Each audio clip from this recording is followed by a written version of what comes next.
जी जो कहते हैं वो करके दिखाते हैं, तो इसीलिए उनका नाम नाथ है आखिर में। कमलनाथ, कमल को मैं छोड़ देता हूँ लेकिन नाथ को पकड़ता हूँ। नाथ भी संत, ये नाथ पंथ जितने भी हमारे धर्मों में हो गए वो लोगों की सेवा करने के लिए हो गए। कमल नहीं, वो बीजेपी में है, नाथ हमारे लिए। तो ये नाथ को आप जिताना है और कांग्रेस पार्टी का नाम रोशन करना है भाई। और ये तो जमीन क्रांतिवीरों की है और दानवीरों की धरती है, पर इस विशाल जनसभा को देखकर मुझे बहुत खुशी हो गई है। इतना बड़ा जनसागर चुनाव के वक्त आना ये बहुत बड़ी बात है। इसलिए मैं यहाँ सागर के सभी नेताओं को और जनता को, माँ बहनों को मैं बधाई देता हूँ। बुंदेलखंड इलाका इसकी आन बान और शान के लिए बड़ी मशहूर है, बलिदान की भूमि है। आजादी के आंदोलन में शहादत देने वाले नायकों की श्रद्धांजलि हम सबको देना है। बुंदेलखंड केसरी महाराजा छत्रसाल, महारानी लक्ष्मीबाई, वीरांगना झलकारी बाई को भी मैं श्रद्धांजलि देता हूँ। इसके साथ साथ 17 साल की उम्र में 1942 के आंदोलन में तिरंगा फहराते शहीद हुए साबूलाल जैन के योगदान को भी मैं नमन करता हूँ, जिनके नेतृत्व में भारत का संविधान बना। वो मध्य प्रदेश में ही डॉक्टर बाबा साहब अम्बेडकर महू में पैदा हो गए। ये भी बहुत बड़ी, यानी हर संत रविदास से लेकर बाबा साहब अम्बेडकर जो गरीबों के बारे में सोचने वाले और देश के बारे में सोचने वाले, मानवता के बारे में सोचने वाले सभी संत और कानून के तौर पर सभी को मदद करने वाले लोग यहाँ पर पैदा हुए, जिनके नेतृत्व में भारत का संविधान बना। और आज हम लोग उसकी रक्षा के लिए ठहरे हैं, क्योंकि चंद लोग संविधान को बदलने की भी कोशिश कर रहे हैं, लेकिन वो तो हो ही नहीं सकता, इसलिए कि देश के 140 करोड़ लोग उसके संरक्षण में जिंदा है, सपोर्ट करते हैं। और संविधान निर्माताओं में डॉक्टर हरि सिंह गौर जी भी थे। उन्होंने बुंदेलखंड की धरती पर जिंदगी भर की कमाई लगाकर मध्य प्रदेश का पहला विश्वविद्यालय स्थापित किया। मैं डॉक्टर गौर को विशेष तौर पर नमन करता हूं।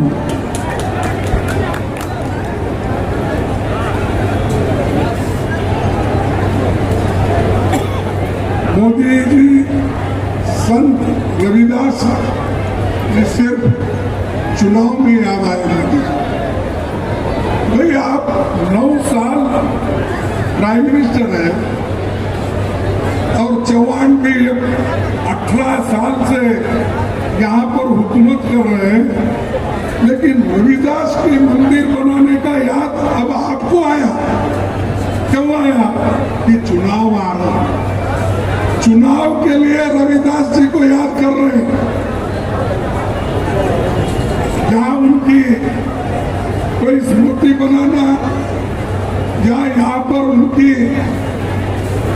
कोई मंदिर बनाना या उनके नाम से कोई एक संस्थान बनाना, ये नहीं था उनका मकसद। उनका मकसद वोट खींचने के लिए, वोट लेने के लिए क्या करना, वो काम मोदी जी हमेशा करते हैं, यहाँ भी करके गए। भाइयों, मैं ये वायदा करता हूं, अगर नहीं आने वाली ये है पार्टी, मेरी पार्टी की सरकार क्या बनी तो पहला ये होगा, उनके नाम से एक विश्वविद्यालय यहाँ पर खोला जाएगा।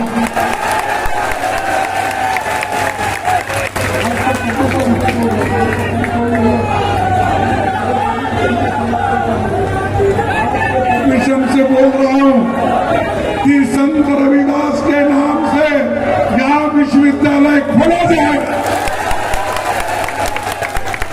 और जो भी अच्छे विचार वालों के स्मरण में, मेमोरी में हम हमेशा कुछ करते आए हैं, चाहे विहार हो, चाहे मंदिर हो, ये सब कर रहे हैं और यहाँ पर भी हम करके दिखाएंगे।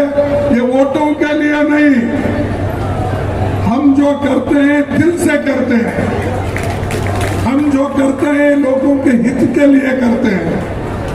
इसीलिए आप ये मत सोचिए कि चौहान ने गेहूं दिया, राशन दिया, तो फलाना दिया, ये कुछ नहीं। अरे सबसे ज्यादा आपको जो फायदेमंद है वो इस देश का संविधान है, वो हमने दिया है। और इन्होंने क्या किया, यहाँ पर तो मंदिर बनाने का वायदा किया, लेकिन दिल्ली में ये 14 अगस्त 2019 में वहां जो रविदास जी की मंदिर थी, इन्होंने बुलडोजर लगा के उसको तोड़ दिया। ये लीजिए, मैं दे देता हूं, क्योंकि सबूत मांगते हैं ना, ये टाइम्स ऑफ इंडिया का ये है, ये ले लीजिए सबूत के तौर पर, आप देख लीजिए। यानी ये लोग ऐसे हैं कि मुख में राम बगल में छुरी। मुझसे तो बोलते हैं रविदास जी, बाबा साहब, सभी का नाम लेते हैं, लेकिन वो किसी मकसद से लेते हैं। और एक मैं आपसे कहना चाहता हूं, कभी रविदास जी ने ये नहीं कहा, वो कहते थे किसी की पूजा इसलिए ना करो कि वो बड़े पद पर है। वो ऐसी व्यवस्था चाहते थे जहां कोई भी भूखा न रहे और छुआछूत का भाव न हो। ये रविदास का है। और उन्होंने ये भी कहा, ऐसा चाहूं राज में, ऐसा चाहूं राज में मिले सबनों को अन्न, मिले सबन को अन्न, छोटे बड़े सब राम, छोटे बड़े सब सम बसे, रविदास रहे प्रसन्न। तो ये रविदास का कहना है, कोई सिर्फ पूजा करने से सब कुछ होता है नहीं, लेकिन मैं चाहता हूं, उन्होंने कहा सबको मिले अन्न खाने के लिए, पेट भरने के लिए, सबको सम्मान मिले, और उसी से रविदास प्रसन्न होते हैं और किसी से नहीं। तो ये रविदास जी का कहना है। लेकिन ये लोग, जैसा कि अभी हमारे कमलनाथ जी ने कहा कि भाई यहाँ पर नंबर 1 बहुत से चीजों पे है, वो मैं दोहरा। और लड्डा जी लड्डा जी नहीं, सॉरी, हमारे शाह आए थे शायद यहाँ पर, और उन्होंने आकर हमको 53 साल का रिपोर्ट मांगा है। मैं 53 साल का रिपोर्ट देता हूँ, हमने क्या किया। मेरे पास है आंकड़े, मैं बाद में बताऊंगा आपको, थोड़ा सा आप समय दीजिए मुझे। मध्य प्रदेश में एक व्यक्ति 18 साल से हुकूमत कर रहा है, अभी भी पिछड़ा हुआ है। अरे तुम 30-30, अब मोदी जी 13.5 साल गुजरात में हुकूमत किए, और यहाँ पर दिल्ली में आकर अब 10 साल होने आ रहे हैं, तो कितने हो गए? 24 साल, 24.5 साल हो गए। 24.5 साल यानी कांग्रेस को कहते हैं 53 साल का, उसका आधा तो मोदी किया, लेकिन क्या किया? जाओ गुजरात में बच्चे आज तो पौष्टिक आहार के लिए कमजोर है, वहां सबसे पिछड़ा हुआ अगर राज्य है पौष्टिक आहार में, वो गुजरात में है। वो क्या यहाँ आकर मध्य प्रदेश में कहेंगे, और उनका चेला जवान यहाँ पर क्या कहेगा? अरे आप कुछ कर नहीं सकते तो दूसरों पर उंगली उठाते हो। हमने जो किया वो सबके सामने, गवर्नर जी जो किया विश्वविद्यालय का काम, ये मोदी ने किया? क्या मोदी के वक्त में हुआ? आप बताइए। तो ये मैं यही आपसे बताना चाहता हूं कि बीजेपी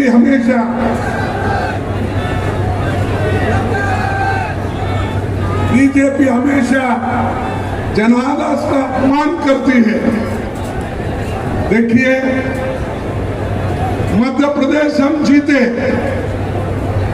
हमारी बहुमत थी, हमारे मुख्यमंत्री कमलनाथ जी थे, सारे मंत्रीगण भी है, दिग्विजय सिंह जी भी है, गोविंद सिंह जी भी है, बहुत सारे। अरे हम जीता, लोकतंत्र के उसूलों के अनुसार मध्य प्रदेश कांग्रेस जीता, लेकिन उसको छीन लिया किसने? किसने छीना? आप लोकतंत्र की बात करते हो, एक तरफ कहते हो हम बहुत स्वच्छ और इतनी अच्छी छवि रख के हम पॉलिटिक्स करते, एक तरफ कहते हो, दूसरी तरफ पैसे दे देकर खरीद कर लोगों को पावर का, यानी उनको डरा के, किसी को ईडी का धमका, किसी को सीबीआई का, किसी को विजिलेंस का, वो सब कुछ नहीं मिला तो लोगों में फूट डाल के, दंगे करके वो लोग आज हुकूमत बनाए। यहाँ पर जो हुकूमत बनी वो नाजायज हुकूमत है, लीगल नहीं है, ये इलीगल गवर्नमेंट है। लोग उनको चाह कर यहाँ नहीं बिठाए, हमारे एमएलए को चोरी करके लेके गए। तो क्योंकि देश है और दुनिया में ऐसा होता है, अच्छे लोग भी होते हैं, चोर लोग भी, इसलिए वो चोर शब्द आया है डिक्शनरी में जो चोर शब्द आया है वो भी यानी अच्छों के साथ बुरे लोग भी हैं। तो उनको सब लेकर आज आपने यहाँ हुकूमत चला रहे हैं, और दूसरी तरफ कहते हो कि हमारे छवि के ऊपर, हमारे उसूलों के ऊपर हमने सरकार बनाए हैं, और उससे ही कांग्रेस उतारा। जब कभी मैं समझता हूं मोदी जी को और यहाँ पर जवान कांग्रेस को गालियां दिए बगैर उनको खाना हजम नहीं होता, तो हमेशा बोलते रहते कांग्रेस ने क्या किया 70 साल में। अरे हम कुछ किया है इसलिए तो तुम प्रधानमंत्री बने, नहीं तो नहीं बनते थे। हमने संविधान बचा के रखा, लोकतंत्र को बचा के रखा, इसीलिए तो आप उस कुर्सी पे बैठे। चौहान को भी वही मिला। अगर ये नहीं होता, ना चौहान आते, ना शाह आते, ना मोदी आते, ये अपने घर में ही बैठना पड़ता था। तो हमारे देन है। आजादी के लड़ने वाले कौन लोग हैं? क्या उस वक्त मोदी जी पैदा हो गए, शाह पैदा हो गए थे?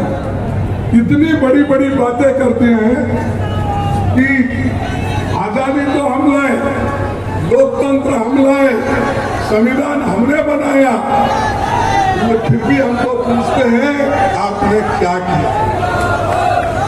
हम करने के बाद ही सब कुछ आपको मिलना है। तो भाइयों, आप किया है, क्योंकि अच्छे अच्छे लोगों को पकड़ के ईडी का आपने डर दिखा के अपनी सरकारें बना। जैसा मध्य प्रदेश में सरकार बना, वैसा ही कर्नाटक में भी बना ली। कर्नाटक में भी वहां पर 16 एमएलए को बॉम्बे में रख के उनको मिनिस्टर बनाने का वायदा करके पैसे देके वहां पर उन्होंने अपनी सरकार बना ली। मध्य प्रदेश में बना, वहां पर कर्नाटक में बना, मणिपुर में बना, हर जगह क्या चुन के नहीं आते तो लोग इस मार्ग से ही जाते हैं और ऊपर से कहते हैं हम जीत गया। इसीलिए इनको दूर रखना आपको सोचना होगा, और अगर इनको दूर नहीं रखे अपने इस पावर से तो ये फिर बर्बाद करेंगे, और इनका काम ही है लोगों को बर्बाद करना। और एक बात मैं कहना चाहता हूं, तो मणिपुर जैसे एक स्टेट में इतना गड़बड़ हो रहा है,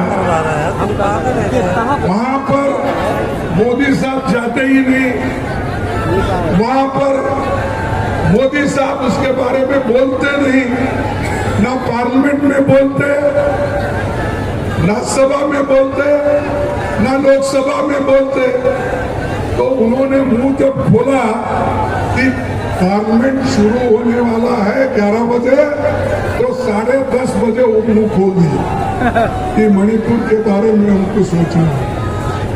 अरे एक देश का प्रधानमंत्री 3-3.5 महीने से वहां पर दंगे चल रहे हैं, औरतों का रेप हो रहा है, नंगे फिरा रहे हैं, तो मोदी चुप्पी साधे। और ऊपर से वहां भी यही कहते हैं कांग्रेस ये काम कर रही है, कांग्रेस देश को डिवाइड कर रही है, राहुल गांधी ये कर रहे हैं। मैं समझता हूं उनके सपने में भी राहुल गांधी आते हैं।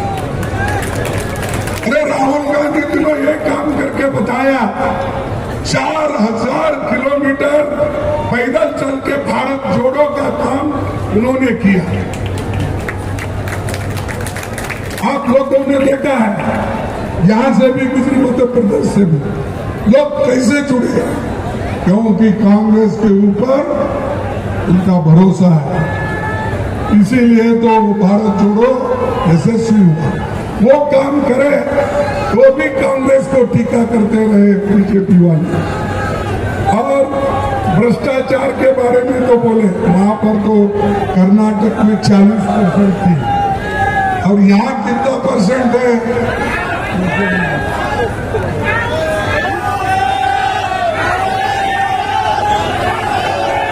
कितना?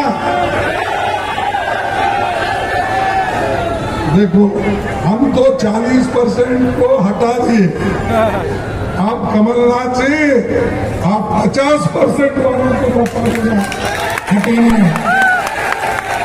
और सभी लोग बोलेंगे भाई वो कमलनाथ जी को ही बोले, खरगे साहब हमारे को नहीं बोले, बोलेंगे तो आपको ही बोल रहा हूं, आपकी शक्ति उनके पीछे रहना चाहिए या साथ में रहना चाहिए।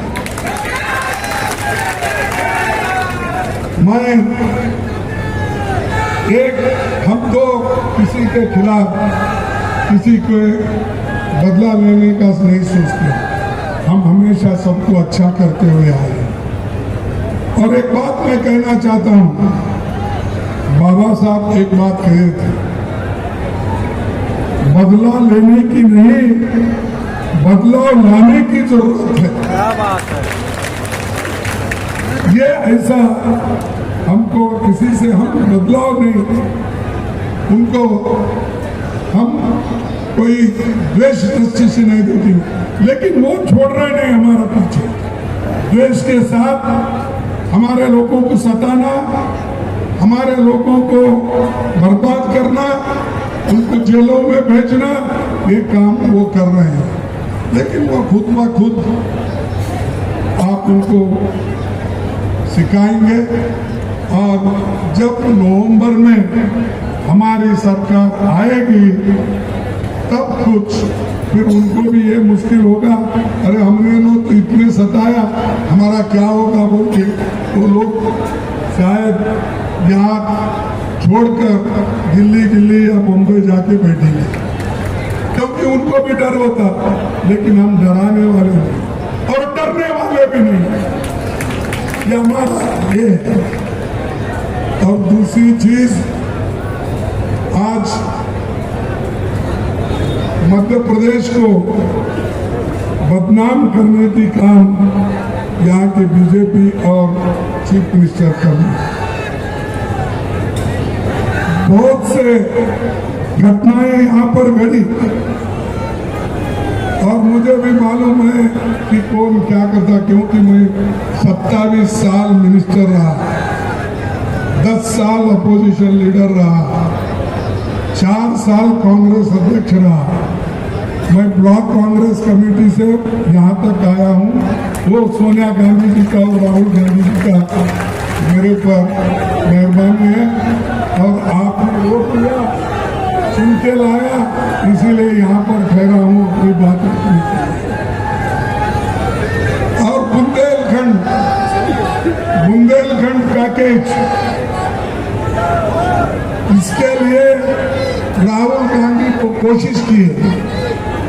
कोशिश करने के बाद उस पैकेज को किस ढंग से उसका उपयोग होना था, ये बीजेपी सरकार नहीं करी, और नहीं करने के वजह से और भी थोड़ा पीछे गए।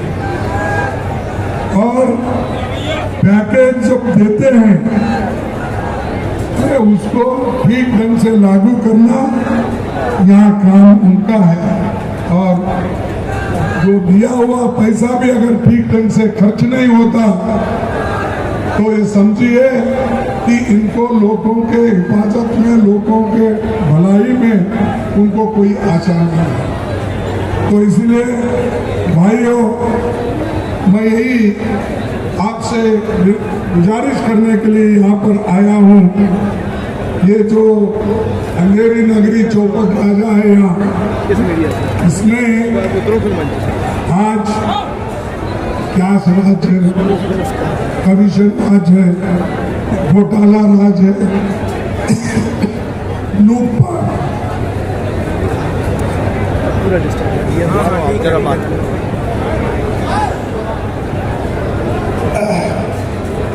लूटपाट होगी। ये प्रदेश तरक्की नहीं होगा, तरक्की करेगा तो कांग्रेस के गवर्नमेंट में ही तरक्की करेगा, बीजेपी से नहीं होगा। और मैं आपसे ये फिर एक बार याद दिलाना चाहता हूं, जब मध्य प्रदेश की सरकार आई कांग्रेस की,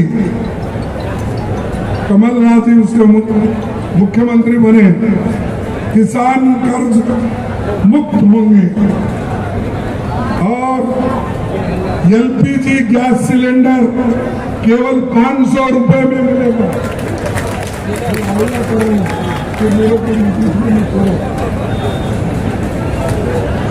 एलपीजी गैस सिलेंडर केवल 500 रुपए में मिलेगा।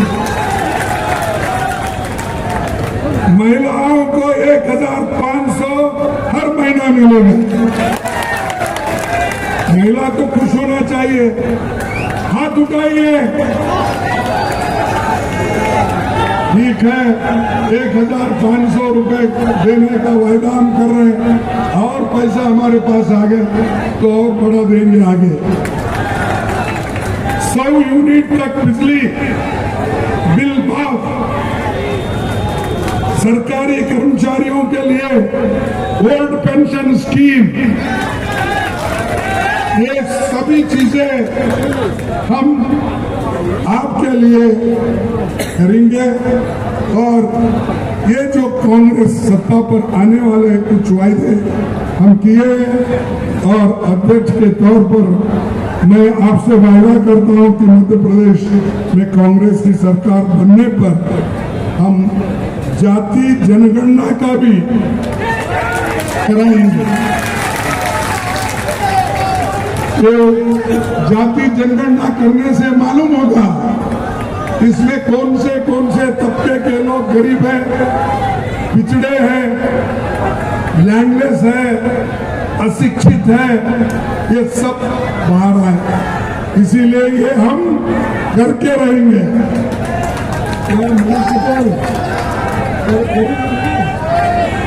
तो ये चीज हम करके रहेंगे। इसीलिए तो हम यहाँ पर एक बैकवर्ड क्लास के नौजवान को वर्किंग कमेटी मेंबर बनाया। पहले जो वर्किंग कमेटी में सिर्फ एक बैकवर्ड का आदमी था, इस बार हमने 6 बैकवर्ड क्लासेस के लोगों को वर्किंग कमेटी में लिया। शेड्यूल कास्ट के सिर्फ 3 थे, इस बार हमने फिर 5 किया है। यानी जो सोनिया जी वायदा किए थे, राहुल जी वायदा किए थे, उसको निभाने का काम मैंने किया है आपके दुआ से। तो ये करते रहेंगे। पार्टी के लिए हम जो करना है वो करते हैं। और होम मिनिस्टर अमित शाह ने 20 अगस्त को मध्य प्रदेश का 20 सालों का रिपोर्ट कार्ड जारी करके बहुत कुछ कहा और उन्होंने कहते कहते यही कहा मैं 20 साल का कार्ड दे रहा हूं रिपोर्ट और आप 53 साल का कार्ड जो उन्होंने कहा। ठीक है, 30 साल का एक बार मैं आपको बताऊंगा भाई।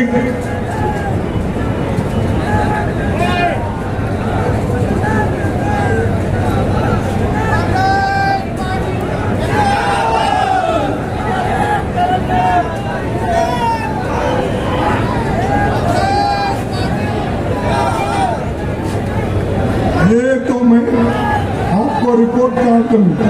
मध्य प्रदेश में आप लोगों से जानना चाहूंगा, भिलाई स्टील प्लांट जब मध्य प्रदेश और झारखंड छत्तीसगढ़ मिलके था तो भिलाई स्टील प्लांट किसने किया, ये रिपोर्ट उसको दे दो। इंदिरा सागर डैम किसने बनाया, फिर ये भी रिपोर्ट उसको दो। आईआईटी इंदौर, आईआईएम इंदौर किसने बनाया, एम्स भोपाल किसने बनाया, Maulana Azad national institute of technology किसने बनाया, रानी लक्ष्मीबाई इंस्टीट्यूट ग्वालियर किसने बनाया, चंबल घाटी प्रोजेक्ट किसने बनाया, ये सब रिपोर्ट उसको दे दो। बाकी का डिटेल रिपोर्ट है मेरे पास। समय की कमी होने की वजह से पूरा तो नहीं बोल सकता, लेकिन थोड़े और उसमें से भी बोलूंगा। अरे ये मेरे बड़ा रिपोर्ट है, लोगों की जिंदगी बनाने का, लोगों को एम्प्लॉयमेंट देने का, लोगों को बुद्धिजीवी बनाने का, ये हमारा काम है। हम सिर्फ आकर तकरीर करके जाने वाले नहीं हैं। पंडित जवाहरलाल नेहरू जी से लेकर राजीव गांधी तक हमने क्या किया ये सब दुनिया को मालूम है। और तुम झूठ बोलकर लोगों को गुमराह कर रहे हो। 2 करोड़ नौकरियां दूंगा। भाई 2 करोड़ कौन बोले? मोदी जी बोले 2 करोड़ नौकरियां, बोले तो 18 करोड़ नौकरियां दिए क्या आपको? ऐसा नहीं, झूठ बोल रहे हैं। क्योंकि प्रधानमंत्री होके उन्होंने 140 करोड़ जनता का नुमाइंदगी करते हैं, क्या वो झूठ बोलते हैं?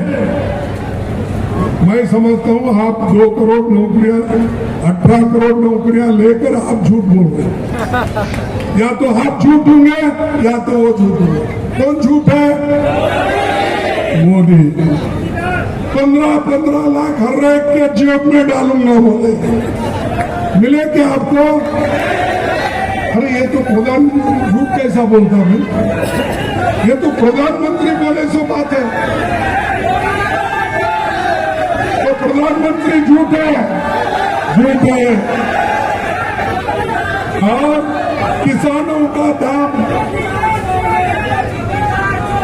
अरे जब तुम क्या वो खुद ही दिखाते अपने, इसीलिए तुम बोलने की जरूरत ही नहीं। वो और उन्होंने कहा किसानों का दुगना दाम मैं करूंगा, आमदनी दुगनी करेंगे। किसानों की आमदनी दुगनी हो गई। अरे जोर से बोलो या मत बोलो, दुगनी नहीं हुई। ये किसने बोला था? मोदी ने बोला था। ये सच है झूठ है? झूठ है। फिर ऐसे को मध्य प्रदेश में वोट मिलेगा? और ये इसके अलावा बहुत से चीजें ऐसी झूठ बोल बोलकर उन्होंने अब वोट लिए हैं, लेकिन अब इस बार वो झूठ नहीं बोल सकते, लोग झूठ सुन नहीं सकते। और मध्य प्रदेश के लोग, यानी ये तो हमारा ये हार्ट है, आत्मा है, क्योंकि मध्य प्रदेश बीच में, उधर कन्याकुमारी से लेकर कश्मीर तक जाएंगे तो ये बीच में का है। तो इसीलिए मैं आपसे यही निवेदन करता हूँ कि जो लोग झूठ बोलते हैं उनके साथ मत जाइए, उनके झांसे में मत आइए भाइयों। और एक बात मैं आपको बताना चाहूंगा कि मध्य प्रदेश में 18 साल के बीजेपी के मिसरूल के बाद कांग्रेस सरकार कमलनाथ जी के नेतृत्व में बनी। उसने गरीब और कमजोर तबकों को, किसानों को और हर क्षेत्र के लिए काम किया। 27 लाख किसानों का कर्ज माफ किया। 27 लाख किसानों का कर्ज, अरे आपके मुंह से नहीं आ रहा, कर्ज को माफ करिए। ओबीसी को 27% आरक्षण दिया नहीं। उसके बाद 100 यूनिट बिजली का उन्होंने 100 रुपए में दिया। बुजुर्ग, विकलांग, दूसरी श्रेणी के पेंशन में 4 गुना बढ़ोतरी किया। कन्या विवाह राशि को 51,000 रुपए दिया। युवाओं को रोजगार और निवेशन पर उन्होंने जोर लगाया। और अमित शाह जी से पूछना चाहता हूं, आदिवासी युवक के मुंह पर पेशाब करने वाला किस पार्टी का आदमी है? अरे यहाँ पर आदिवासियों को, अस्पृश्यों को, शेड्यूल कास्ट की हिफाजत नहीं कर सकते, उसके मुंह में बीजेपी का आदमी अगर अपना मूत्र डालता है, ये लोग उसको पवित्र करने के लिए उसका पैर धोते हैं। अरे पैर धोने से उसके मुंह में जो मूत्र गया वो बाहर आता है? उसको जो आपने इंसल्ट किया, उसका स्वाभिमान को धक्का लगाया, ऐसे शाह है मोदी की जो कहना है। और चौहान जो उसके पैर धो के पूजा करते हैं, अच्छा टावेल बिवेल ला के उसको साफ करते हैं, अब टीवी में देखा होगा। और ऐसे लोग हुकूमत को संभालने के बजाय यहाँ पर ऐसे हरकतें होते रहती है, लेकिन उधर ध्यान नहीं देते। तो मैं दोस्तों आपसे यही कहूंगा, दलितों के मकान जहाँ टूटे और बहुत से जमीन उनके निकल चले हैं, तो आप लोग एक ही बात मैं कहना चाहता हूँ कि आप सभी मिलकर एक होकर सबसे ज्यादा यहाँ पर गरीबी है, बेरोजगारी है और ये सब कुछ है, इसको निकालना होगा। तो कांग्रेस पार्टी ही कुछ कर सकती है। महंगाई इतना है कि उसको कोई उधर ध्यान नहीं दे रहे। अनएम्प्लॉयमेंट, महंगाई, ये सब चीजें हैं। मैं आपको बताऊंगा कि टोमेटो 2024 में से 2014 में 15 था, अब 72 रुपए हो गया, यानी 380% बढ़ गया। एलपीजी सिलेंडर 166% बढ़ गया। तुअर दाल, हरार दाल बोलते हैं आप, वो 129% बढ़ गया। वनस्पति 110, हमारे जमाने में 65 था। उसी राइस 80% हो गया, हमारे जमाने में 20 था। सनफ्लावर 79, आज उससे भी 71%। तो ये रिपोर्ट है मेरे पास। आपके जमाने में क्या हुआ, हमारे जमाने में क्या था, ये सब है। शाह साहब अपने एजेंटों के थ्रू कोई तो है यहाँ पर के CBI के लोग उनके बैठे हुए रहते, उधर IB के लोग बैठे हुए, लिख लेके वो शाह जी को बताओ ये रिपोर्ट कार्ड खरगे साहब ने सागर में दिया है।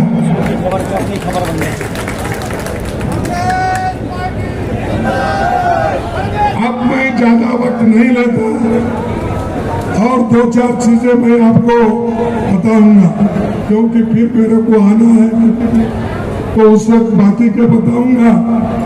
तो बार बार वो जो कहते हैं, उसी लिए मैं यहाँ पर बोलने के लिए ठहरा था। आजादी के पहले लिटरेसी रेट यानी लिखना पढ़ना क्या था, देखो 18%, 18.3 था 1951 के पहले। आज क्या है, 13-14 में 74% हुआ। ये हमने किया, 18 से 74 तक लेके गए, फिर भी हमको पूछते तुमने क्या किया, ये किए। उसके बाद जो छोटे बच्चे 1000 को 165 मरते थे, लेकिन उसको हमने घटाकर 13-14 में 38 हो गए। और महिलाएं सिर्फ 7% महिलाएं पढ़ी लिखी थी, लेकिन हमारे जमाने में 13-14 में 65% हमने किया। फिर भी हमको पूछते क्या किए, ये किए, पढ़ाने का काम किए, पौष्टिक आहार का काम किए। और लाइफ 32 साल की एवरेज उम्र थी उस वक्त, मरने वालों की संख्या ज्यादा थी और 32 साल एवरेज लाइफ था। तो आज 13-14 में 70 साल बना। ये सब देखते नहीं क्या शाह और मोदी, फिर भी हमको पूछते तुमने 70 साल में क्या किया? अब 53 साल को है, पहले 70 बोलते थे, अब 53 साल में क्या किया? ये सब हमने किया है। और इसीलिए मैं, चाहे वो प्राइमरी स्कूल हो, हाई स्कूल हो, सब सेंटर्स हो, बहुत से काम हमारे हैं। मैं और एक मीटिंग में बताऊंगा, इन लोगों को बड़े बड़े काम करने का तो आदि नहीं है, सिर्फ झगड़ा लगाना और लोगों को झूठ बोलना, ये उनका काम है। इसलिए दोस्तों, मैं भी एक शायर बोल के खत्म करता हूँ। जीतूंगा मैं, ये खुद से वादा करो। जीतूंगा मैं, ये खुद से वादा करो। जितना सोचते हो कोशिश उससे भी ज्यादा करो।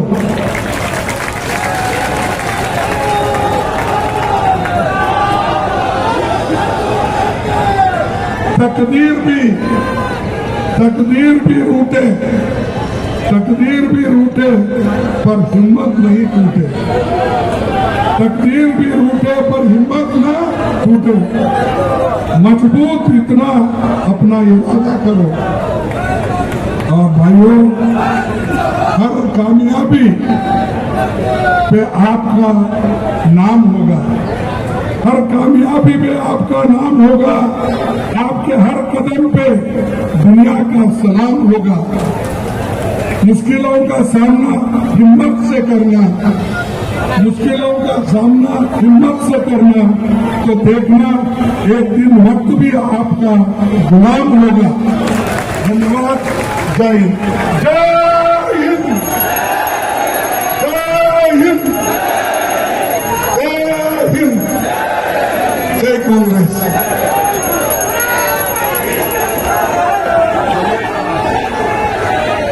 खड़गे जी के उद्बोधन के बाद शायद अब कोई चीज बचती नहीं सागर के जिले में। मैं अब आमंत्रित करता हूं। क्या आप अपने घर को सुंदर बनाना चाहते हैं? क्या आप दीवारों पर सीलन दीमक से परेशान हैं? क्या आप नया घर बनवा रहे हैं? तो आइए हमारे पास, मतलब मां शारदा एंटरप्राइजेस के शोरूम में हम देंगे आकर्षक समाधान। लाइफ टाइम चलने वाली 3D UV मार्बल की आकर्षक दीवारें। Deco star, the leader of home decoration, Sagar का शोरूम मां शारदा एंटरप्राइजेस। हमारा पता है तिली राजघाट चौराहा, सोमनाथपुरम रोड, सागर। संपर्क करें रत्नेश जड़िया। मोबाइल नंबर 7000624396 और 9691987669। शहर से बाहर जाने के लिए वन वे टैक्सी चाहिए या लोकल सिटी के लिए कैब या फिर एयरपोर्ट पिकअप ड्रॉप की हो जरूरत? चुनिए अपने पसंद की कैब और पाइए बेस्ट ऑफर्स के साथ मोस्ट कंफर्टेबल राइड सिर्फ और सिर्फ 77 कैब्स ऐप पर। आज ही गूगल प्ले स्टोर से 77 कैब्स की ऐप डाउनलोड करें या विजिट करें www.77cabs.com और बुक करें अपनी राइड। आई वेयर, सनग्लासेस और कॉन्टेक्ट लेंस के सभी लीडिंग ब्रांड्स अब एक ही छत के नीचे। अग्रवाल आई केयर, द्वारका जी कॉम्प्लेक्स, सिविल लाइंस, सागर। अरे भाई, इतनी जल्दी में कहाँ जा रहे हो? क्या बताऊं भैया, बेटी की तबीयत खराब है। डॉक्टर ने कुछ दवाइयाँ लिखी हैं, बस वही लेने जा रहा हूँ। तो तुम घर बैठे ही सोनल मेडिको से दवाइयाँ मंगवा लो ना। ये पूरे सागर सिटी में बहुत कम शुल्क में घर तक फ्री होम सर्विस में पहुंचाते हैं। बस उनको दवाई का पर्चा व्हाट्सएप कर दो। उनका नंबर है 9407253526 या 7804971313।